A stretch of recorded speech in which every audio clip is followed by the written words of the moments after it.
Example अगर मैं बात करूं यहाँ पे जो कि हमारी डेस्कटॉप स्क्रीन है, अगर मुझे एक ही बार में सभी के सभी फाइल, फोल्डर्स, आइकन सबको सेलेक्ट करना है तो वो काम मैं कंट्रोल ए की मदद से बड़ी आसानी से कर सकता हूँ। इसके लिए मुझे सिंपली कंट्रोल ए प्रेस करना है और आप देखोगे कि सारे के सारे जो मेरे यहाँ फोल्डर, फाइल्स, जितने भी एप्लीकेशंस है वो सब कुछ यहाँ पे सेलेक्ट हो गए। सेम लाइक अगर आप गूगल पे हो, आप डिफरेंट प्लेटफॉर्म्स पे हो तो वहां पे भी आप कंट्रोल ए का यूज इस तरह से कर सकते हैं। अब दोस्तों बात करते हैं नेक्स्ट शॉर्टकट की जो कि है कंट्रोल प्लस बी, जिसका यूज किया जाता है टेक्स्ट या सिलेक्टेड पार्ट को बोल्ड करने के लिए। बोल्ड मतलब क्या होता है कि अभी आप यहाँ पे देख रहे हो कि हमारे पास जो डेटा है वो काफी थिन पोर्शन पे है। अगर मैं इसे थोड़ा सा थिक करना चाहूँ, थिक यानी कि थोड़ा सा मोटा करना चाहूँ, तो उसके लिए हम कंट्रोल बी का यूज कर सकते हैं। तो सिंपली आपको एक उंगली से कंट्रोल की को होल्ड करना है और बी प्रेस करना है। आप देखोगे कि जो पार्ट मैंने सेलेक्ट किया था वो पहले के कंपैरिजन में थोड़ा सा थिक यानी कि बोल्ड हो गया। अब बात करें नेक्स्ट टर्म की जो कि बहुत ही ज्यादा यूज होता है, जो कि है कंट्रोल सी, जिसका मतलब होता है कॉपी। अब हम कॉपी क्यों करते हैं? मान लो कि मुझे एक ही काम बार बार नहीं करना, जैसे कि मैंने यहाँ पे सपोज ये वाला पैराग्राफ लिखा, ये मैंने टाइप करके लिखा है और यही पैराग्राफ मुझे टास्क दिया है कि मुझे 5 बार लिखना है। तो मैं क्या कर सकता हूं कि यहाँ पे इसे सेलेक्ट करूंगा मैं और इसके बाद मैं कंट्रोल सी करूंगा और फिर जहां पे भी मुझे पेस्ट करना है वहां पे मैं कर्सर को रखूंगा और मैं कंट्रोल वी प्रेस करूंगा। Control V for van.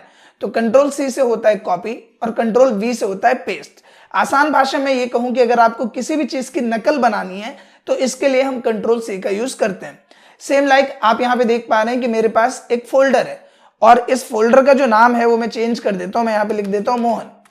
अब अगर मुझे मोहन के ही और भी डुप्लीकेट्स बनाने यानी नकल बनानी है तो मैं कंट्रोल सी का यूज यहाँ पे कर सकता हूं। देखो मैंने इसको सेलेक्ट किया और मैं यहाँ पे कंट्रोल सी प्रेस करूंगा। इसके बाद जितनी बार मैं कंट्रोल वी प्रेस करूंगा आप देखोगे मोहन का कॉपी यहाँ पे बनता जाएगा। आप देख सकते हो मैं कंट्रोल वी प्रेस करता जा रहा हूं और ये बार बार कॉपी यहाँ पे बनाता जा रहा है। तो ये बहुत ही कॉमन चीज है एंड आई नो कि आप में से काफी लोगों को इसके बारे में जरूर पता होगा। अब यहाँ पे बात करते हैं नेक्स्ट शॉर्टकट की जिसके एक नहीं तीन यूज है। जैसे सबसे पहले अगर हम बात करें कंट्रोल डी की, जो कि अभी आपने थोड़ा सा डेमो यहाँ पे देखा होगा। जैसे यहाँ पे मोहन का ये फाइल है यानी कि फोल्डर है और मुझे इसको डिलीट करना है, तो अगर मैं यहाँ पे कंट्रोल की को होल्ड करके डी प्रेस करूं एज अ शॉर्टकट तो वो यहाँ पे डिलीट हो जाएगा। आप देखोगे कि मोहन वाली जो फाइल थी यानी जो फोल्डर था वो यहाँ से डिलीट हो चुका है। सेम लाइक अगर मैं एमएस वर्ड पे बात करूं कंट्रोल डी का तो इसका अलग यूज है। जैसे कि मैंने यहाँ पे इस टेक्स्ट को सेलेक्ट किया, अब अगर मैं यहाँ पे कंट्रोल डी प्रेस करूं तो आपको यहाँ पे फॉन्ट फॉर्मेटिंग का ऑप्शन मिल जाता है, जिसमें आपको जो भी फॉन्ट स्टाइल चाहिए, जिसमें अगर आपको बोल्ड करना है या फिर मान लीजिए कि इसका जो अंडरलाइन स्टाइल है वो आपको इस तरह से डबल डालना है या फिर जो इसका कलर है वो आपको चेंज करना है, इसके साथ ही अंडरलाइन कलर आपको कुछ और रखना है। इस तरह से आप डिफरेंट चीजें यहाँ पे सिलेक्ट कर सकते हो और जब आप इसे ओके करते हो तो आप देखोगे वो सारी फॉर्मेटिंग एक ही बार में अप्लाई हो गई है। इसकी जगह अगर हम एक्सेल में बात करें तो इसमें इसका यूज होता है डुप्लीकेट बनाने के लिए। फॉर एन एग्जाम्पल मैं यहाँ पे एक फॉर्मूला टाइप कर देता हूँ जो कि है सम का फॉर्मूला और जिससे यहाँ पे मुझे टोटल मिल गया। अब मैं चाहता हूं कि मुझे एक एक करके सबका यहाँ पे अलग से टोटल ना निकालना पड़े, तो मैं क्या करूंगा यहां से नीचे तक सबका रेंज में सेलेक्ट कर लेता हूं और सिंपली मैं कंट्रोल डी प्रेस करूंगा। जैसे मैं कंट्रोल डी प्रेस करूंगा तो उसी फॉर्मूले का डुप्लीकेट ये यहाँ पे बना देगा और मुझे सबके लिए अलग से मेहनत नहीं करनी पड़ी। तो कंट्रोल डी से आप फोल्डर या फाइल डिलीट कर सकते हो, कंट्रोल डी से आप एमएस वर्ड में फॉन्ट फॉर्मेटिंग खोल सकते हो और कंट्रोल डी की मदद से आप एक्सेल में डुप्लीकेट ऑप्शन का भी यूज कर सकते हो। अब यहाँ पे बात करते हैं नेक्स्ट शॉर्टकट की जो कि है कंट्रोल प्लस ई, जिसका यूज किया जाता है सेंटर अलाइनमेंट के लिए। फॉर एन एग्जाम्पल मैंने यहाँ पे राहुल लिखा इस तरह से और मुझे एक ही बार में ये इस डॉक्यूमेंट के बीच में चाहिए, तो मैं यहाँ पे कंट्रोल ई प्रेस करूंगा जिससे एक ही बार में ये जो राहुल है वो यहाँ पे सेंटर में आ जाएगा। इसके साथ ही एक्सेल में कंट्रोल ई का कुछ और यूज है। जैसे कि आप ऑन स्क्रीन ध्यान दोगे तो मैंने यहाँ पे कुछ नाम लिखे हुए हैं, राहुल कुमार, राजेश शर्मा, मोहन कुमार एक्सेट्रा। एक्सेल में मैंने कई सारे नाम लिखे हैं। अब मुझसे ये बोला गया है कि इसमें राहुल जो है वो मुझे यहाँ पे अलग चाहिए, जैसे राहुल, राजेश, मोहन, जो फर्स्ट नेम है वो मुझे यहाँ पे चाहिए और जो लास्ट नेम है वो मुझे यहाँ पे चाहिए। तो देखो मैं क्या करूंगा, यहाँ पे आऊंगा और जो पहला वर्ड है राहुल वो मैं यहाँ पे लिख दूंगा। इसके बाद अगला वर्ड क्या है, कुमार, वो मैंने यहाँ पे लिखा। अब राहुल से लेकर नीचे तक मैं सेलेक्ट करूंगा और मैं कीबोर्ड से सिंपली कंट्रोल ई प्रेस करूंगा और आप देखोगे यहाँ पे फ्लैश फिल अप्लाई हो जाता है, जिसकी मदद से सबके नाम ऑटोमेटिकली यहाँ पे आ गए। इसी तरीके से अगर हम लास्ट नेम यानी सरनेम की बात करें तो मैंने दोबारा से इसको सेलेक्ट किया और कंट्रोल ई प्रेस किया और आप देखोगे कि यहाँ पे फ्लैश फिल अप्लाई हो गया। तो एक्सेल में कंट्रोल ई का यूज आप फ्लैश फिल के लिए भी कर सकते हो। अब दोस्तों बात करते हैं नेक्स्ट शॉर्टकट की जो कि है control plus F. Control plus F का यूज किया जाता है फाइंड करने के लिए। अब फाइंड का यहाँ पे क्या मतलब है, जैसे कि मान लो कि मुझे ये चेक करना है कि इस पूरे पैराग्राफ में मैंने डॉक्यूमेंट कहां कहां पर लिखा हुआ है, तो मैं क्या करूंगा, कंट्रोल ए का यूज करूंगा, जिससे पूरा का पूरा पैराग्राफ यहाँ पे सेलेक्ट हो जाएगा या फिर पूरा का पूरा जो पेज है वो सेलेक्ट हो जाएगा। इसके बाद मुझे कंट्रोल एफ प्रेस करना है और इसके बाद यहाँ पे मुझे लिखना है डॉक्यूमेंट, कि मैंने डॉक्यूमेंट कहां कहां लिखा है। आप देखोगे मैंने जैसे यहाँ पे डॉक्यूमेंट लिखा, जहां जहां पे डॉक्यूमेंट लिखा हुआ है वहां पे ये हाईलाइटिंग दे दी गई है। और ये कंट्रोल एफ का यूज आप यहीं पे नहीं डिफरेंट प्लेटफॉर्म पे कर सकते हो। और कहीं पे भी अगर आपको कुछ भी सर्च करना है, लाइक आपको डेटा में ढूंढना है कि आपने ये वाला पार्ट कहां पे लिखा हुआ है, लाइक आपको मान लो कि किसी गूगल पेज पे आपको कोई चीज सर्च करनी है कि ये चीज कहां पे लिखी हुई है, तो उसके लिए आप कंट्रोल एफ का यूज कर सकते हो। इसके बाद अगर हम बात करें कंट्रोल जी का, तो कंट्रोल जी का यूज होता है गो टू के लिए। जैसे कि अगर मैं यहाँ पे कंट्रोल जी प्रेस करूं, फॉर एग्जाम्पल इसे हम हटाते हैं यहाँ पे, और मैं यहाँ पे कंट्रोल जी प्रेस करूं, तो कंट्रोल जी से यहाँ पे गो टू आ जाता है। गो टू की मदद से आपको किसी भी पेज पे जाना है तो आप उस पेज का नंबर यहाँ पे लिखोगे और आप गो टू पे क्लिक करोगे तो आप सीधा उसी पेज पे यहाँ पहुंच जाओगे। एग्जाम्पल के लिए मैंने यहाँ पे ज्यादा डेटा तो लिखा नहीं है, तो मैं यहाँ पे डेटा बढ़ा देता हूँ। लाइक मैंने 40x40 का पैराग्राफ ले लिया, एक लंबा चौड़ा पैराग्राफ मैंने यहाँ पे ले लिया। अब मेरे पास यहाँ कई सारे पेजेस है, आप देख सकते हो बहुत सारे पेजेस है मेरे पास। तो मैं यहाँ पे कंट्रोल जी प्रेस करूंगा और अब मैं यहाँ पे बोलता हूँ कि मुझे सीधा 10वें पेज नंबर पे जाना है। मैंने यहाँ पे 10 लिखा और मैं गो टू पे क्लिक करूंगा और आप देखोगे कि सीधा सीधा मैं 10th पेज नंबर पे यहाँ पे आ गया हूँ, जो कि ऑन स्क्रीन आप देख पा रहे हो। इसी के साथ अगर हम बात करें नेक्स्ट शॉर्टकट की तो वो है कंट्रोल प्लस एच, जिसका यूज किया जाता है रिप्लेस करने के लिए। अभी आपने देखा कंट्रोल एफ की मदद से मैंने डॉक्यूमेंट को सर्च किया। अब अगर मुझे इसी डॉक्यूमेंट को इंफॉर्मेशन में चेंज करना है, वो भी एक ही बार में, तो यहाँ पे हम कंट्रोल एच का यूज कर सकते हैं। इसके लिए आपको करना क्या है, सबसे पहले हम इसे हटाएंगे यहाँ पे और मैं यहाँ पे कंट्रोल एच प्रेस करूंगा, जिससे इस तरीके का डायलॉग बॉक्स आपके सामने आएगा। अब ये पूछ रहा है फाइंड व्हाट, रिप्लेस वाले टर्म में फाइंड व्हाट, यानी कि आप किसे रिप्लेस करना चाहते हो। तो मैंने बोला डॉक्यूमेंट, और मुझे इसको किसके साथ रिप्लेस करना है, तो मैंने यहाँ पे लिख दिया डेटाबेस। इस तरह से मैं लिख देता हूँ कुछ भी, डेटाबेस, और मैं यहाँ पे रिप्लेस ऑल पे क्लिक करूंगा। इसने मुझे बोला कि 5 रिप्लेसमेंट हमने किए हैं और मैं यहाँ पे अब इसे एक बार चेक कर लेता हूं। तो मैं यहाँ पे डालता हूँ डेटाबेस, कहां कहां लिखा है मैंने डेटाबेस, और मैं यहाँ पे रीडिंग हाईलाइट में हाईलाइट ऑल पे क्लिक कर देता हूँ। अब यहाँ पे आप देखोगे कि जहां जहां पे डॉक्यूमेंट लिखा था उन सब जगह पे इसने डेटाबेस यहाँ पे लिख कर उसे ओवरराइट कर दिया है। इसके साथ ही अगर हम बात करें नेक्स्ट शॉर्टकट की तो वो है कंट्रोल प्लस आई, जिसका यूज होता है इटैलिक करने के लिए। फॉर एग्जाम्पल यहां से लेके यहां तक का जो मैटर है उसको मुझे थोड़ा सा तिरछा करना है, यानी कि थोड़ा सा स्टाइलिश रिप्रेजेंट करना है। तो हम यहाँ पे कंट्रोल आई प्रेस करेंगे, जिससे यहाँ पे क्या हो जाएगा, इटैलिक हो जाएगा। और आप देखोगे कि ये थोड़ा सा आपको अलग नजर आएगा। यहाँ पे अगर आप गौर से नोटिस करो तो ये आपको थोड़ा सा तिरछा नजर आएगा। इसको बोलते हैं इटैलिक, जो कि आप कंट्रोल आई से कर सकते हैं। अब यहाँ पे बात करते हैं नेक्स्ट शॉर्टकट की जो कि है कंट्रोल प्लस जे, जिसके 2 यूज है। सबसे पहला यूज है यहाँ पे जस्टिफाई अलाइनमेंट। अब ये जस्टिफाई अलाइनमेंट क्या होता है, देखो जैसे कि मैंने यहाँ पे इस पूरे पैराग्राफ को सिलेक्ट किया, तो आप इसके लेफ्ट साइड में देखो, आपको यहां से बिल्कुल प्रॉपर स्ट्रेट नजर आ रहा होगा। लेकिन अगर आप इसके राइट साइड में देखो तो आप देखोगे कि यहाँ पे थोड़ा सा आगे थोड़ा सा पीछे, इस तरह से आगे पीछे हो रखा है। तो जब अगर आप किसी बुक को नोटिस करते हो या फिर किसी मैगजीन वगैरह को देखते हो तो आप देखोगे कि इधर भी प्रॉपर बराबर में है, इधर भी प्रॉपर बराबर में है। वहां पे यूज किया जाता है जस्टिफाई अलाइनमेंट का। तो सिंपली हम यहाँ पे करेंगे कि हमने प्रेस किया कंट्रोल जे, और आप नोटिस करोगे कि जिस तरीके से लेफ्ट में बिल्कुल प्रॉपर वे में ये हमें शो कर रहा था, उसी तरह से ये राइट में भी हमें शो कर रहा है। अगर मैं पहले आपको दिखाऊं तो ये पहले कुछ इस तरह से था, लेकिन जब हम कंट्रोल जे करते हैं तो ये जस्टिफाई अलाइनमेंट की मदद से इसे प्रॉपर तरीके से एडजस्ट कर देता है। इसके साथ ही अगर कंट्रोल जे के एक और यूज की बात करें तो इसका यूज होता है डाउनलोड्स को देखने के लिए। तो सिंपली अगर आपने कंट्रोल जे प्रेस किया अपने गूगल पे आके, तो जो जो चीजें आपने डाउनलोड की है उन सब की लिस्ट आपको यहाँ पे देखने को मिल जाएगी। अब दोस्तों बात करते हैं नेक्स्ट शॉर्टकट की जो कि है कंट्रोल प्लस के, जिसका यूज होता है हाइपरलिंक करने के लिए। अब सवाल आ रहा होगा माइंड में कि हाइपरलिंक होता क्या है। हाइपरलिंक की मदद से आप एक प्लेस से दूसरे प्लेस पे एक पाथ बना सकते हो, यानी कि एक रास्ता बना सकते हो। जैसे कि मान लो डेटाबेस है, मैं चाहता हूं कि अगर कोई भी इस डेटाबेस पे क्लिक करे तो वो दूसरी लोकेशन पे पहुंच जाए। इसके लिए हम हाइपरलिंक का यूज करते हैं। तो देखो मैंने यहाँ पे सिलेक्ट किया डेटाबेस को, कंट्रोल के प्रेस करूंगा मैं यहाँ पे, जिससे हाइपरलिंक का ऑप्शन आ जाएगा। अब मुझे कहां पे इसे भेजना है, तो मैं इसे भेजना चाहता हूं प्लेस इन दिस डॉक्यूमेंट में हम जाते हैं, यहाँ पे नहीं तो हम कहीं और चले जाते हैं, लाइक ये वाली जो फाइल है अपॉइंटमेंट लेटर फॉर्मेट, इस पे वो एक्सेस हो जाए। मैंने कर दिया ओके। अब आप देखो डेटाबेस का कलर यहाँ पे चेंज हो गया और जैसे मैं यहाँ पे जाता हूँ ये मुझसे कह रहा है कंट्रोल की को होल्ड करो और तब क्लिक करो। तो मैंने कंट्रोल की को दबाया और मैंने क्लिक किया। जैसे मैं क्लिक करता हूं और यस करता हूं, आप देखोगे कि मैं अपॉइंटमेंट लेटर वाले फाइल पे यहां पे पहुंच गया हूं। तो अब मैंने अपॉइंटमेंट लेटर और जो हमारा डेटाबेस वाला वर्ड है उन दोनों के बीच में एक लिंकअप कर दिया हाइपरलिंक की मदद से। और हाइपरलिंक का शॉर्टकट क्या है? Ctrl+K। इसके साथ मान लो अगर आप गूगल पे हो, लाइक आपने कुछ भी खोल रखा है यहाँ पे, लाइक मैंने यूट्यूब भी खोला हुआ है, ठीक है, और अगर मुझे सीधा सीधा हाइपरलिंक वाले सेक्शन पे आना है तो मैं यहाँ पे Ctrl+K प्रेस करूंगा और आप देखोगे कि URL सेक्शन में सर्च गूगल वाले ऑप्शन पे मैं आ गया हूं। तो ये एक शॉर्टकट है जिसका यूज आप गूगल पे कुछ भी चीजें सर्च करने के लिए, अगर आपको सीधा सीधा वहां पे पहुंचना है शॉर्टकट में, तो आप Ctrl+K का यूज यहाँ पे कर सकते हो। अब दोस्तों बात करते हैं नेक्स्ट शॉर्टकट की, जो कि है Ctrl+L, जिसका यूज होता है लेफ्ट अलाइनमेंट के लिए और दूसरा टेबल क्रिएशन के लिए। अब देखो यहाँ पे इसका क्या रोल प्ले है ये समझते हैं। सबसे पहले यहाँ पे मैं इस पूरे एरिया को डिलीट कर रहा हूं और मान लो कि मैंने यहाँ पे कुछ भी लिखा है, ठीक है, जैसे अभी मैं इसे नॉर्मल कर दूं। पहले मैंने यहाँ पे कुछ भी लिखा, मैंने लिखा राहुल, और ये जो राहुल है सपोज मेरा है राइट में यहाँ पे है, या फिर मान लो सेंटर में, जो कि अभी हमने सीखा था Ctrl+E की मदद से।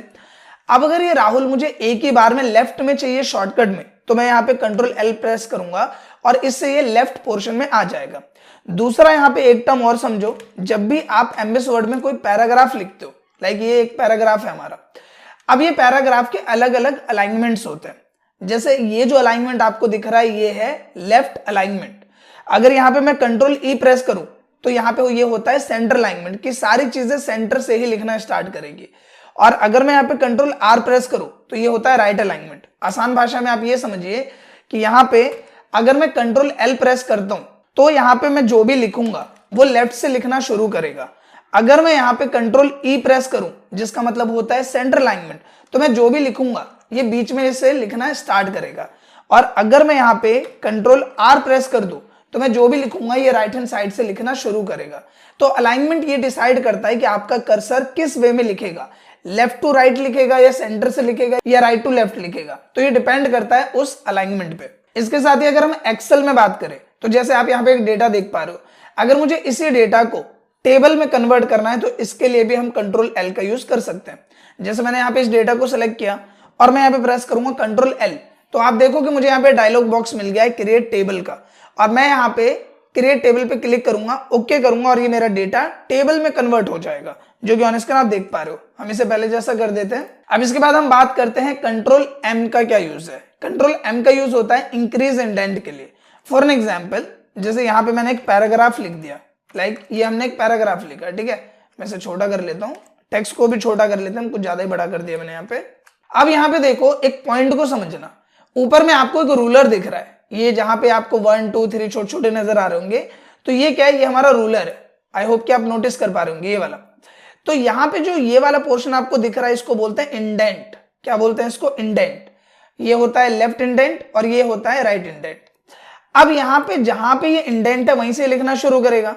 अगर मान लो मैं यहाँ पे 2 पे आता हूं और इस इंडेंट को अगर मैं आगे कर दूं, जो मैं किससे करूंगा, Ctrl+M से, तो आप ये देखो इस इंडेंट को इसने आगे किया, जिसकी वजह से मेरा जो पैराग्राफ है वो भी यहां से लिख रहा है।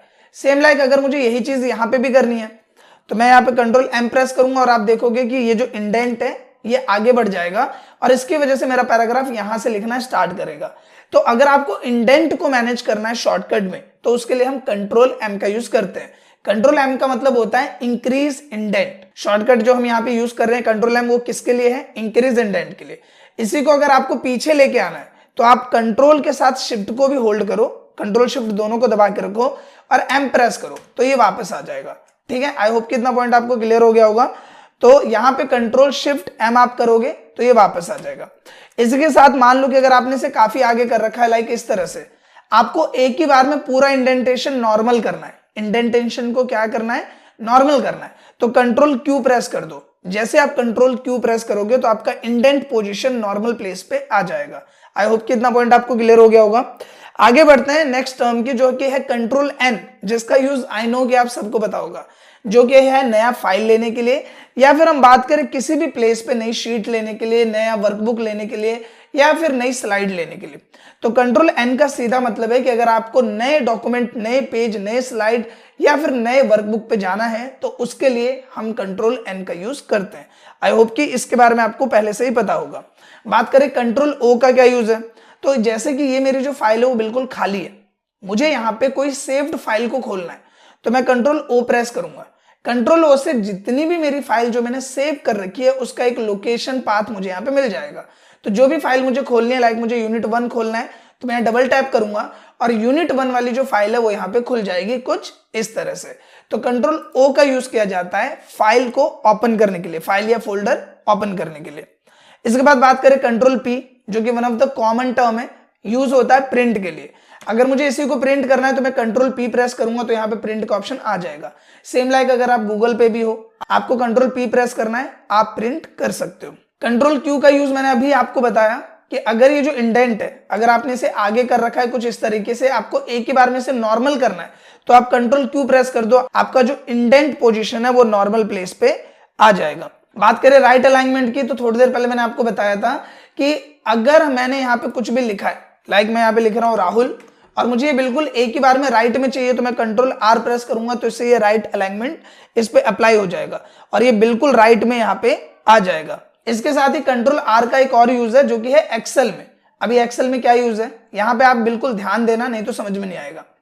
आप यहाँ पे देखोगे इस पूरे डेटा शीट में अलग अलग डेटा है, लाइक 54, फिर 74, फिर 39, 61, 39, ये चीज है। अगर मैं यहाँ पे कंट्रोल आर प्रेस करूं तो यहाँ पे जितना भी ये राइट में डेटा है इस वाले डेटा को कंसीडर करेगा और राइट के जितने डेटा है इस पे इसी चीज को फिल कर देगा। देखो कैसे, मैंने इसको सेलेक्ट किया और मैंने किया कंट्रोल आर प्रेस, तो आप देखोगे ये 54, ये भी 54, ये भी 54, इन सबको इसने 54 कर दिया, इन सबको इसने 61 कर दिया, इन सबको इसने 53 कर दिया।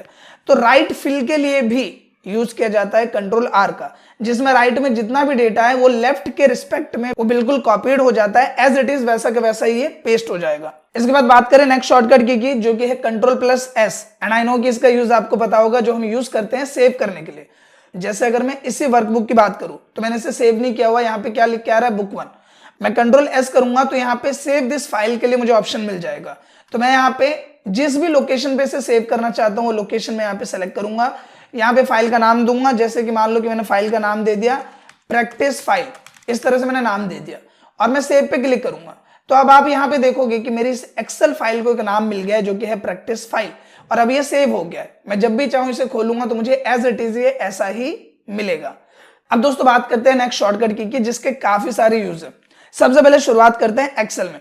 अगर मुझे इसी एक्सेल के डेटा को टेबल में कन्वर्ट करना है, जो कि अभी हमने देखा था हम कंट्रोल एल की मदद से भी कर सकते हैं, तो अगर मुझे इसे टेबल में कन्वर्ट करना है तो मैं यहाँ पे कंट्रोल टी प्रेस करूंगा, जिससे क्रिएट टेबल का ऑप्शन आ जाएगा और मैं इसे टेबल में कन्वर्ट कर सकता हूँ। ये हुआ इसका पहला यूज। इसके साथ ही अगर मान लो कि आपने गूगल पे कोई विंडो खोली हुई है, लाइक यूट्यूब खोल रखा है, कुछ भी है, और आपको एक नई टैब चाहिए, यहाँ पे आप देख रहे हो कि अगर मैं यहाँ पे क्लिक करता हूँ तो एक नया टैब आ जाता है। यही न्यू टैब मुझे शॉर्टकट में चाहिए, तो मैं यहाँ पे कंट्रोल टी प्रेस करूंगा और मुझे न्यू टैब यहाँ पे मिल जाएगा। तो एक यूज इसका ये है। दूसरा यहाँ पे एक और यूज है इसका, जो कि आप एमएस वर्ड में कर सकते हो। तो अगर मैं यहाँ पे कंट्रोल टी प्रेस करूं तो आप देखोगे कि जहां पे मेरा कर्सर है इसने इसको यहाँ पे हैंग कर रखा है, जो पहला वाला यहाँ पे पॉइंट है उसको इसने यहाँ पे हैंग कर दिया, और बाकी के जो रिमेनिंग पार्ट है पैराग्राफ का उसको इसने इस इंडेंट की मदद से आगे कर दिया है।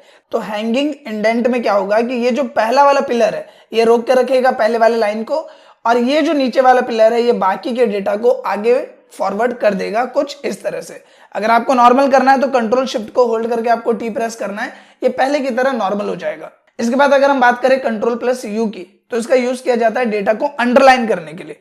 लाइक अगर मैं यहाँ पे कंट्रोल यू प्रेस करूं तो आप देखोगे कि ये पूरा डेटा अंडरलाइन हो गया। यहाँ पे कई बार हम डेटा में कुछ पोर्शंस को हाईलाइट करने के लिए भी कंट्रोल यू का यूज करते हैं कुछ इस तरह से, जो कि ऑन स्क्रीन आप देख पा रहे हो। तो अगर आपको शॉर्टकट में अंडरलाइन करना है तो आप कंट्रोल प्लस यू का यूज कर सकते हैं। इसके बाद बात करें नेक्स्ट शॉर्टकट की तो वो है कंट्रोल प्लस वी, और कंट्रोल प्लस वी का यूज मैं आपको बता चुका हूं, जो कि है कॉपी और पेस्ट करने के लिए, जिसमें हमने किसी भी डेटा का, किसी भी फाइल का, किसी भी फोल्डर का अगर नकल बनाना है तो उसके लिए हम कंट्रोल सी करते हैं पहले, और फिर हम क्या करते हैं कंट्रोल प्लस वी।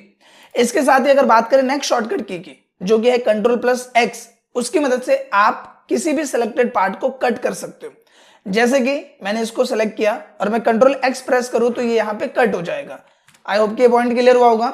इसका एक यूज इसलिए भी किया जाता है, अगर आपको इसे यहां से हटा के कहीं पर मूव करना है तो भी हम Ctrl+X का यूज करते हैं। देखो इसके लिए करना क्या है, सबसे पहले जिस एरिया को भी हमें मूव करना है हम उसे सेलेक्ट करेंगे, Ctrl+X प्रेस करेंगे, जिससे वो हो जाएगा कट, वहां से वो हट गया। इसके बाद जहां पर भी मुझे उसे पेस्ट करना है, लाइक यहाँ पे जो साइन है, इसके बाद मुझे इसे मूव करना है, तो मैं यहाँ पे एंटर करूंगा और यहाँ पे कर्सर को ले आऊंगा और प्रेस करूंगा Ctrl+V, तो आप देखोगे कि वो जो सिलेक्टेड पार्ट है वो वहां से हटके यहाँ पे आ गया है। इसी तरीके से फाइल या फोल्डर को भी मूव करने के लिए हम ये चीज करते हैं। जैसे कि ये वाला जो यहाँ पे फाइल है, मुझे यहाँ पे नहीं चाहिए, तो मैंने इसे सेलेक्ट किया। सेलेक्ट करने के बाद हम Ctrl+X प्रेस करेंगे और इस वाले फोल्डर में जाके मैं यहाँ पे Ctrl+V प्रेस कर दूंगा, तो आप देखोगे कि वो वाली जो फाइल है वो यहाँ पे आ गई है और वो वाली फाइल यहाँ से हट गई है, जो कि ऑन स्क्रीन आप देख पा रहे हो। तो इस तरीके से मूव के लिए भी हम यहाँ पे इसका यूज करते हैं। अब बात करें दो लास्ट शॉर्टकट्स की, जो कि बहुत ही ज्यादा इजी है। सबसे पहली चीज, अगर आपने किसी भी चीज को डिलीट कर दिया है गलती से, जैसे मैं इसको सेलेक्ट करता हूं और मैंने इसको कर दिया डिलीट, तो अगर मुझे इसे वापस लाना है तो मैं क्या करता हूं, Ctrl+Z, जिसको हम बोलते हैं अंडू। लेकिन अगर मुझे इसे दोबारा से डिलीट करना है, ये थोड़ा कंफ्यूज करता है, ध्यान से समझना। अगर आपने किसी भी चीज को डिलीट किया और डिलीट करने के बाद वापस लाना है तो हम क्या करते हैं, अंडू। और अंडू को दोबारा से मुझे अंडू करना है, जिसको हम बोलते हैं रेडो, तो वहां पे यूज करते हैं Ctrl+Y का। तो अगर मैं यहाँ पे Ctrl+Y प्रेस करूं तो दोबारा डिलीट हो जाएगा। एक बार दोबारा समझते हैं इसे। जैसे यहाँ पे कोई भी चीज है, मैंने इसे सेलेक्ट किया, मैं इसे कर देता हूं डिलीट। अब मुझे उस स्टेप को पीछे लेना है तो मैं Ctrl+Z करूंगा, और अब मुझे इस स्टेप को दोबारा से पहले जैसे करना है तो मैं यहाँ पे Ctrl+Y कर दूंगा।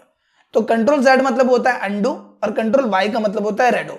आप करके देखोगे ये थोड़ा और ज्यादा अच्छे से आपको क्लियर हो जाएगा। आशा करता हूं दोस्तों Ctrl+A से Ctrl+Z तक ये जितने भी शॉर्टकट्स हैं वो सब आपको समझ में आए होंगे और इनके जो यूजेस हैं वो आपको पसंद आए होंगे। अगर ये वीडियो आपको अच्छा लगा है तो प्लीज इस वीडियो को लाइक करें, शेयर करें, साथ ही एक कमेंट करके अपना फीडबैक जरूर दें।